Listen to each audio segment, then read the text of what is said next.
Assalamualaikum warahmatullahi wabarakatuh. Dalam video kali ini, kelompok 2 akan membahas tentang demonstrasi kontekstual pada topik 1 untuk mata kuliah pembelajaran berdiferensiasi. Sebelumnya, saya sebutkan terlebih dahulu untuk anggota kelompoknya.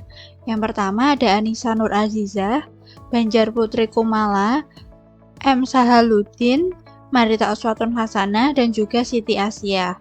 Langsung saja, di sini untuk di bagian ruang kolaborasinya, kita diminta untuk menonton video berikut ya. Jadi, ini videonya sudah kami tonton bersama-sama secara kelompok. Kemudian di sini ada 4 pertanyaan. Kita diminta untuk menjawab 4 pertanyaan berikut. Yang pertama adalah, apakah dari video yang Anda lihat pengajaran guru tersebut sudah termasuk menerapkan pembelajaran berdiferensiasi? Jelaskan. Kemudian yang nomor 2, apakah guru tersebut sudah tepat dalam mengelompokkan? Berikan alasannya mengapa. Yang ketiga, pada video tersebut guru mengelompokkan berdasarkan apa? Dan yang terakhir, bagaimana guru tersebut dapat memvariasikan materi berdasarkan kebutuhan peserta didik? Jelaskan. Nah, berikut adalah pembahasannya. Jadi, untuk membahas nomor 1, pada video pengajaran guru tersebut sudah menerapkan pembelajaran yang berdiferensiasi. Hal itu dibuktikan pada pemetaan peserta didik berdasarkan kesiapan melalui 3 pertanyaan yang menghasilkan 3 kelompok peserta didik yang berbeda. Kemudian, jawaban nomor 2, jawabannya adalah iya. Menurut kami, guru tersebut sudah tepat dalam mengelompokkan berdasarkan tingkat pemahaman peserta didik yang berbeda-beda dengan menerapkan asesmen diagnostik untuk mengetahui tingkat pemahaman peserta didik. Nah, dari asesmen diagnostik tersebut menghasilkan 3 kelompok, di mana kelompok 1 untuk peserta didik yang baru, mau berkembang. Kemudian kelompok 2 sedang berkembang dan kelompok 3 sudah mahir. Selanjutnya untuk menjawab pertanyaan nomor 3. Berikut adalah jawabannya. Berdasarkan pemahaman peserta didik terhadap materi yang dibahas, melalui pemberian 3 pertanyaan terkait di mana peserta didik yang mampu menjawab semua pertanyaan, hal tersebut memberikan indikasi bahwa peserta didik termasuk ke dalam yang mempunyai pemahaman tentang materi yang baik. Kemudian, di sini adalah jawaban untuk pertanyaan nomor 4. Jadi, setiap kelompok di kelas tersebut sudah memperoleh materi yang berbeda, dalam artian lain berdiferensiasi materi pada proses berdasarkan kesiapan belajaran peserta didik, di mana kelompok 1 dibimbing secara detail karena kelompok tersebut memerlukan perhatian yang lebih banyak. Setiap peserta didik harus dipastikan bisa memahami dengan teknik scaffolding. Kemudian, di sini adalah penjelasan dari bagian demonstrasi kontekstual.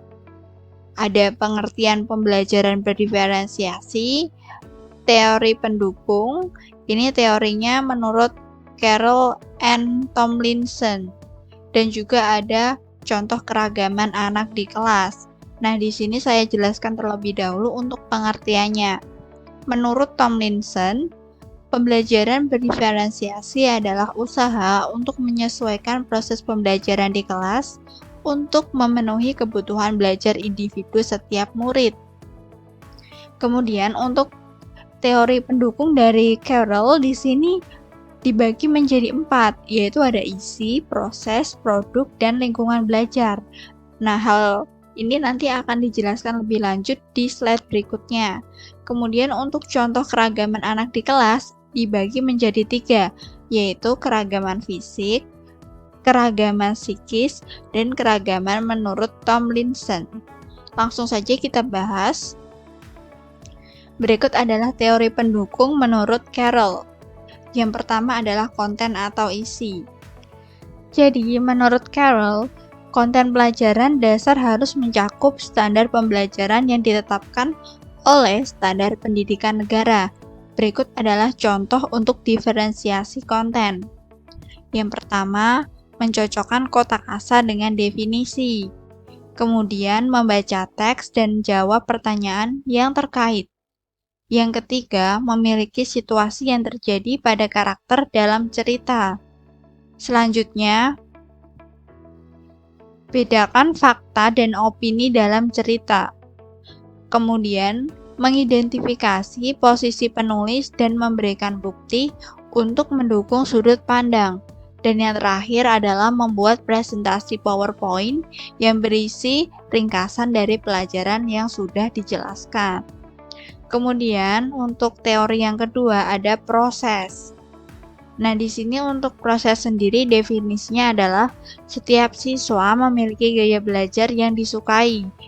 Nah, gaya belajar tersebut ada visual, auditori, dan kinestetik serta melalui kata-kata.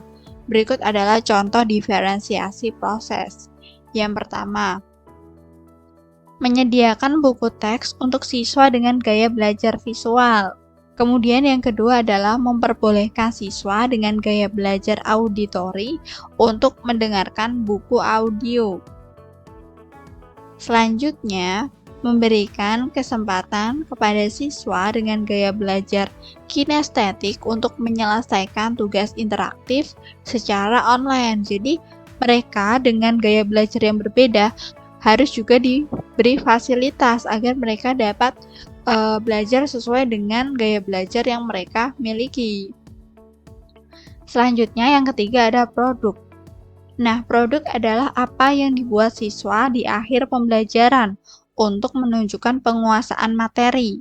Ini bisa dalam bentuk tes, proyek, laporan, atau kegiatan lainnya. Berikut adalah contoh diferensiasi produk akhir. Nah, di sini ada siswa yang suka membaca dan menulis bisa diberikan tugas untuk menulis laporan buku atau resensi. Nah, kemudian ini ada juga nomor 2, siswa dengan gaya belajar visual bisa diberi tugas untuk membuat grafis dari cerita. Nah, yang ketiga, siswa dengan gaya belajar auditori bisa diberi tugas untuk memberikan laporan secara lisan. Untuk siswa yang suka membaca bisa diberikan tugas untuk laporan secara tertulis, sedangkan yang auditori itu laporannya secara lisan. Kemudian yang terakhir adalah siswa dengan gaya belajar kinestetik diberi tugas membuat diorama yang mengilustrasikan cerita. Nah, yang terakhir atau yang keempat adalah lingkungan belajar. Kondisi untuk belajar yang optimal mencakup unsur fisik dan psikologis. Tata letak ruang kelas yang fleksibel adalah kuncinya. Jadi kalau di kelas itu harus dibuat senyaman mungkin. Jadi untuk tata letak meja ataupun formasi mejanya itu harus dibuat sebaik mungkin dan senyaman mungkin. Berikut adalah contoh untuk diferensiasi lingkungan. Yang pertama adalah membagi beberapa siswa ke dalam kelompok membaca untuk mendiskusikan tugas. Yang kedua, memperbolehkan siswa untuk membaca secara individu sesuai keinginannya. Dan yang ketiga adalah menciptakan ruang yang tenang di mana tidak ada gangguan. Berikut adalah contoh keragaman anak di kelas. Tadi kan ada 3 ya, keragaman fisik, keragaman psikis, keragaman menurut Tomlinson, dan yang ini ada faktor yang mempengaruhi pembelajaran seseorang. Ini menurut Suprayogi. Baik, untuk keragaman fisik sendiri di sini ada tunawicara, tunarungu, tunanetra, dan tunadaksa. Untuk keragaman psikis ada introvert, extrovert, perbedaan intelijensi, dan berkebutuhan khusus. Sedangkan untuk keragaman menurut Tomlinson ada profil belajar peserta didik, kesiapan belajar peserta didik, dan minat belajar peserta didik. Selanjutnya kita akan membahas tentang faktor yang mempengaruhi atau yang dapat mempengaruhi pembelajaran seseorang. Yang pertama adalah bahasa. Tentunya kalau kita melakukan pembelajaran harus menggunakan bahasa yang dimengerti oleh siswa kita. Kemudian ketertarikan atau minat. Sebagai seorang guru harus mengetahui ketertarikan atau minat siswanya. Jadi tidak bisa memaksakan kepada siswa untuk belajar, namun siswa tersebut tidak memiliki minat terhadap pelajaran tersebut. Sebagai guru kita harus membuat siswa tersebut untuk minat atau tertarik terlebih dahulu kepada pelajaran itu, baik dengan cara memberikan pembelajaran dengan metode-metode yang asyik atau kreatif. Kemudian, apa yang peserta didik pelajari di rumah? Selanjutnya, gaya belajar. Nah, tadi sudah disebutkan ya, untuk gaya belajar itu ada beberapa ya. Kemudian special needs, latar belakang peserta didik, konsentrasi, pembelajaran dinamis, culture, prior experience, karakter, waktu dalam pengerjaan tugas, status ekonomi, dan linking school. Thank you. Sekian penjelasan dari kelompok 2. Apabila ada kritik dan saran, silakan disampaikan. Wassalamualaikum warahmatullahi wabarakatuh.